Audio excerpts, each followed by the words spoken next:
Papakilala ko lang po yung sarili ko. Okay? So, ako po si Dr. Sofia Garcia. Pwede niyo po akong tawagin na Dr. Pia or Dr. Garcia na lang po. So, may I ask for your personal details lang po? May I know your name? My name po is Juliana Luis Anyang. Okay. Pwede rin ba ako makahingi ng ID din for reference? Sure po. Sige. So, okay. Asking for the patient's full name and verifying it with a valid ID ensures accurate identity verification, avoids medical record mix-ups, and fulfills legal and administrative record-keeping standards in an optometric clinic. Ilan taon na po kayo, ma'am? I'm 20 years old na. Okay po, 20 years old. Okay. Civil status? Single. Okay. Age is essential for evaluating accommodative ability, refractive stability, and age-related risk factors. At 20, frequent near work may contribute to eye strain and changes in refractive error. On the other hand, civil status helps screen for potential systemic conditions and lifestyle risk factors, including ocular manifestations of sexually transmitted infections like chlamydia or gonococcal conjunctivitis. Saan po tayo nakatira? Ay po sa Ginto, Bulacan po. Oh, okay. Sige, tutulakan. Okay. You are currently studying, no? May I know yung course mo? Course ko po, Doctor of Optometry po. Oh, An address helps identify environmental exposures, potential allergens, localized epidemics, or endemic ocular diseases associated with specific geographic areas, while occupation helps us understand a patient's daily visual demands and work environment, which can influence their eye health and visual needs. okay. May I know your hobbies? Hobbies ko po siguro is studying, writing, tapos mobile games, playing games. Oh, okay. Mahilig ka pala mag-play games. Hobbies help determine suitable lens and coating recommendations based on the patient's visual needs. Okay, so, pwede mo bang ikaw na ang fill up nitong sa email at saka sa mobile? Pakifill up na lang. Okay na po, Doc. Contact details allow the clinic to communicate follow-up care, issue appointment recalls, and notify patients regarding spectacle delivery or other eye care needs. Before proceeding with the case history, we also make an initial observation of the patient. We assess their gait, speech, facial symmetry, head position, and other visible characteristics for any signs that may be relevant to their overall health and visual condition. Okay, sige, thank you. Ito yung ID. So, may I know your reason for visit sa aming clinic? Reason for visit ko po is annual eye check-up lang. Okay, so, andito ka for your annual eye care, no? For your annual eye check-up. So, Identifying the reason for the visit helps determine the patient's purpose for seeking eye care, such as an eye checkup, employment requirements, new glasses, or other visual needs. meron ka bang na-encounter na problem? What is your main reason for visiting our clinic? Naranasan ko currently is parang malabo na po yung nakikita ko kasi sa malayo. Okay. Tapos, kapag parang may shadows po yung letter. Okay. The chief complaint identifies the patient's primary ocular or visual concern, such as blurred vision, double vision, floaters, or headaches, which establishes the primary focus of the clinical examination and direct diagnostic testing.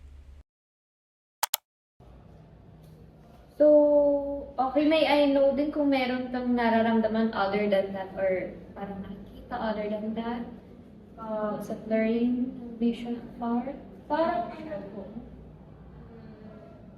wala naman na po, pero parang sumasakit po yung ulo pa rin eh. Okay.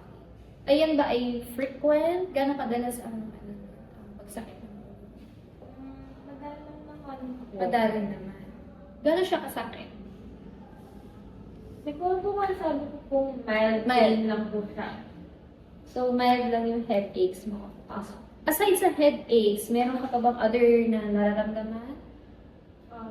Wala naman na. Wala naman. Associated complaints identify secondary symptoms occurring alongside the chief complaint, such as eye strain or accommodative fatigue, providing crucial clinical evidence to evaluate visual efficiency and binocular function.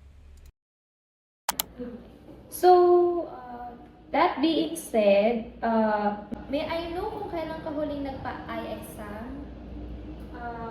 Huling na eye examination ko po is last year ng July po.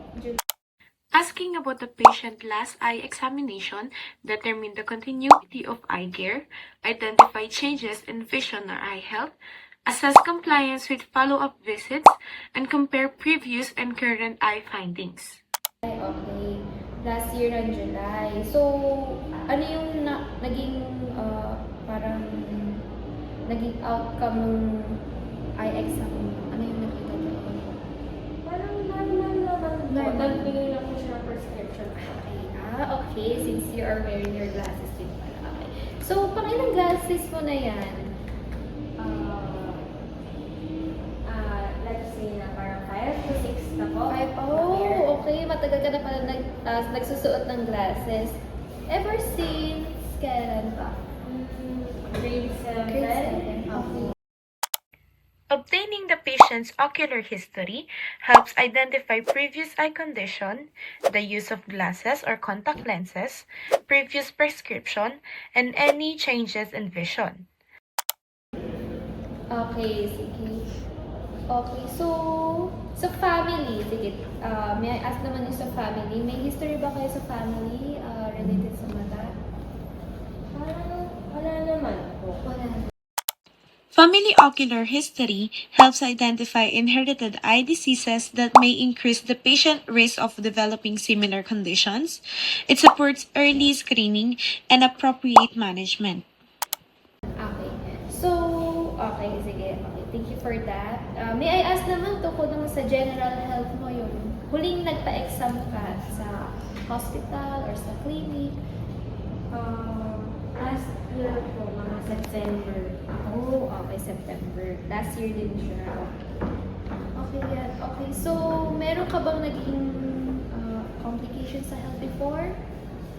Parang last time po nagpa-check up po kasi parang naninikip po dibdib ko. Pero okay naman lang po siya ngayon. Parang wala naman po negative na resulta po. Sa family ba? Meron ba kayo naging history?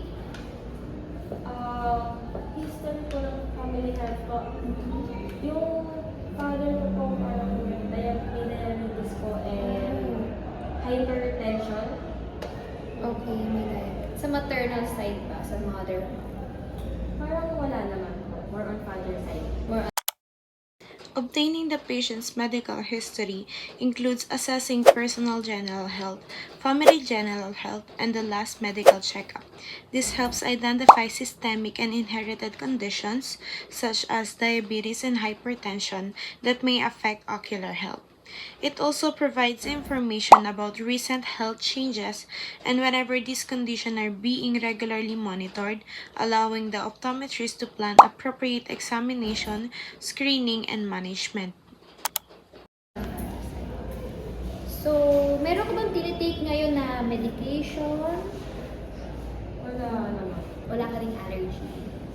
May allergy ka ba? Meron. Meron kang allergy? Okay. So, ano yung allergy mo tungkol saan? Food and medicine allergy.